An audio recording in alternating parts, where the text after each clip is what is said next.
आज या ठिकाणी शिवसेना खेड तालुका व शहराच्या वतीनं आपण आज पत्रकार परिषद आयोजित केलेली आहे।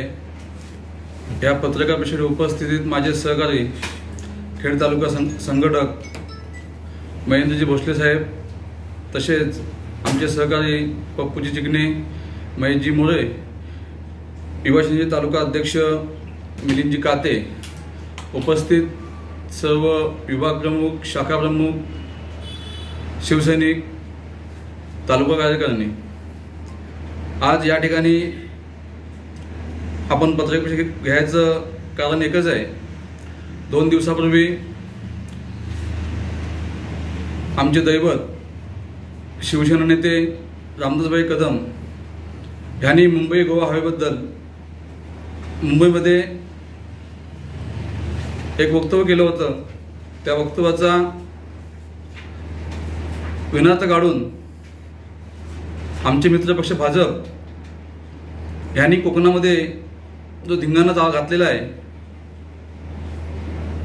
त्याबद्दल आम्ही आमचं मत या ठिकाणी मांडतोय। जे भाई बोलले त्यामध्ये काही चुकीचं बोलले असं आम्हाला वाटत नाही। सार्वजनिक बांधकाम मंत्री रवींद्र चव्हाण साहेब यांनी गेली 2 वर्ष ह्या कोकणचा दौरा केला, महामार्गाची पाहणी केली। त्यांचे रत्नागिरीचे जिल्हाध्यक्ष केदारजी साठे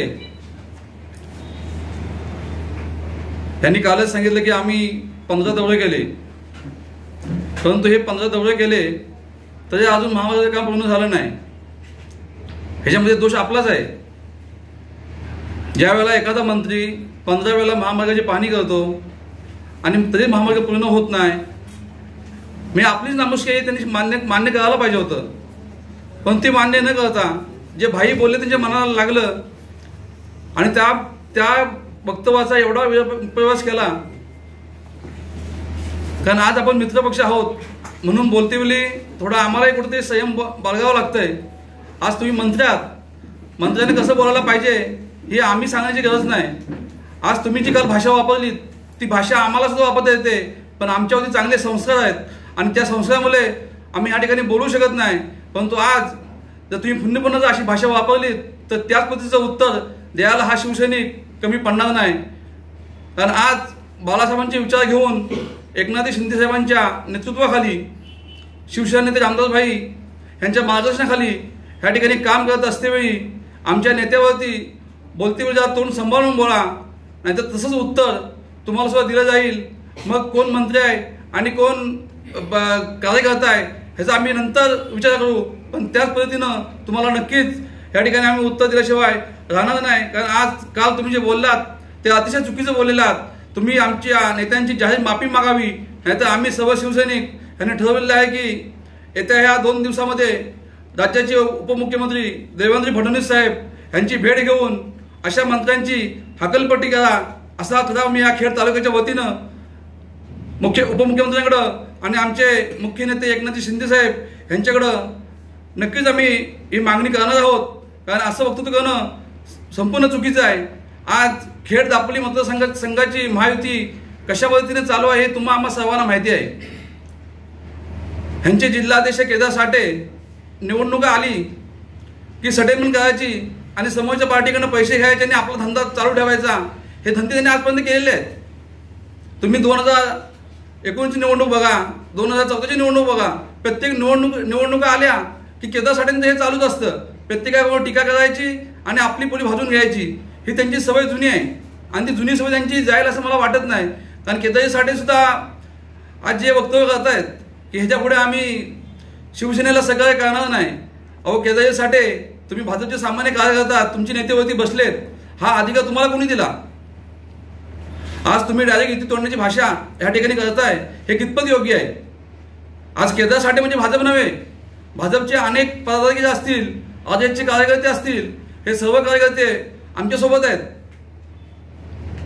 आज भाजप सुद्धा या दापोली तालुक्याचा कशा पद्धतीनं काम करत आहे, भाजपचं काम चालू आहे हे पण तुम्हाला आम्हा सर्वांना माहिती आहे। आम्हाला जास्त उघड बोलायला लावू नका आणि तशी वेळ आली पण ते सुद्धा आम्ही उघडपणे बोलू। आणि आज जर तुम्ही जे वक्तव्य केलेत की मी यापुढे शिवसेनेसोबत कुठलाही संबंध ठेवणार नाही, हे तुमचं वक्तव्य आहे, हे तुमच्या भाजप पक्षाचं वक्तव्य नाही आहे. आणि तसं असेल तर ते भाजपने जाहीर करावं. त्याला सुद्धा आम्ही जे काय उत्तर द्यायचं आहे ते उत्तर या ठिकाणी नक्कीच देऊ. कारण का आज केदारजी साठेंची सुद्धा भाषा प्रत्येक वेळी बदलत असते. कारण 2018 मध्ये सुद्धा आपली महायुती होती, त्यावेळेला सुद्धा आमदारकीला योगेश सिद्धम उभे होते. त्यावेळेला आपण किती कामं केलं. आजपर्यंत आपण धनुष्यबाणाला कधी मतदान केलंय का, ह्याचं आत्मपरीक्षण पहिल्यांदा केदार साठेंनी करावं, नंतर युती तोडण्याची भाषा करावी.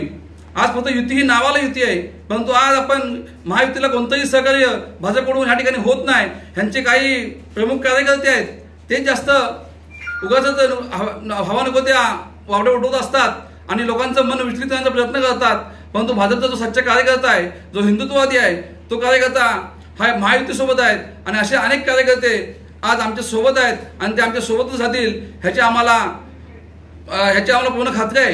कारण का आज हिंदुत्व जपण्यासाठी ही बाळासाहेबांनी केलेली युती आहे आणि त्या युतीला कुठेही कलंक लागणार नाही ह्याची जबाबदारी आम्ही शिवसैनिक आणि भाजपचे सच्चे कार्यकर्ते घेतील.